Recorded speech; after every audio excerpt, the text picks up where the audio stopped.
నలుగురు ఇరిగేషన్ శాఖ అధికారులు ఏసీబీకి రెడ్ హ్యాండెడ్ గా పట్టుబడ్డారు. ₹1,00,000 లంచం తీసుకుంటుండగా ఈ బన్సీలాల్తో పాటు ఇద్దరు ఏఈలు, సర్వేయర్ను ఏసీబీ అధికారులు పట్టుకున్నారు. అనంతరం నలుగురిని నాంపల్లి ఏసీబీ కార్యాలయానికి తరలించారు.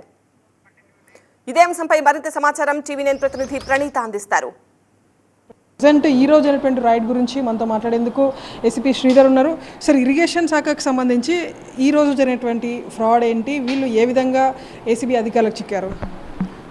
దీంట్లో అపార్ట్మెంట్ పర్మిషన్ కోసం అసలు హెచ్ఎండిఏలో టీపాస్లో అప్లై చేసుకున్నారు. దాంట్లో వాటర్ బాడీ దగ్గర నుంచి వెళ్తుంది కాబట్టి ఇరిగేషన్ డిపార్ట్మెంట్ యొక్క ఎన్ఓసి కూడా అవసరం ఉంది. ఇరిగేషన్ డిపార్ట్మెంట్ అప్రోచ్ అయినప్పుడు వాళ్ళు టోటల్గా 2.5 lakhs ఇరిగేషన్ డిపార్ట్మెంట్ కోసము మరియు సర్వేయర్ కోసం ఒక 40,000 డిమాండ్ చేశారు. అందులో భాగంగా ఆల్రెడీ 1,90,000 పే చేశారు. మిగతా ₹1,00,000 నిన్న ఇచ్చినప్పుడు మేము రెడ్ హ్యాండెడ్గా పట్టుకున్నాము. దాంట్లో మరియు ఇద్దరు ఏఈలు, ఒక సర్వేయర్ని కూడా అరెస్ట్ చేయడం జరిగింది.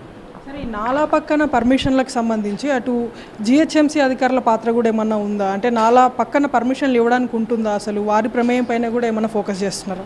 IVF ఒక అధునాతన సంతానోత్పత్తి చికిత్స. అనేక దంపతులకు తల్లిదండ్రులు కావాలనే వారి కలను నెరవేర్చుకోవడానికి సహాయపడుతుంది. ఈ రోజే OSS ఫర్టిలిటీని సందర్శించండి. అంటే స్టిపులేటెడ్ ఒక నాలాకి 50 మీటర్ల దూరం ఉంటే పర్మిషన్ ఇవ్వచ్చు, లేదు వాటర్ బాడీకి 70 మీటర్సు అని, ఇలా రివర్కు 250 మీటర్స్ అని చెప్పేసి వాళ్ళకు కొన్ని స్టిపులేటెడ్ గైడ్ లైన్స్ ఉన్నాయి. దాని ప్రకారంగా ఉంటే యాక్చువల్లీ సాఫీగా పర్మిషన్ ఇవ్వాలి. కాకపోతే పెండింగ్ పెట్టేసేసి ఏదో ఒక రకంగా డబ్బులు గుంజాలనేది, అవినీతి చేయాలనేది నడుస్తుంది. దాన్ని చెక్ పెట్టడానికే ఇప్పుడు మేము ఎక్కువ ఇరిగేషన్ డిపార్ట్మెంట్ మీద ఫోకస్ చేసాము.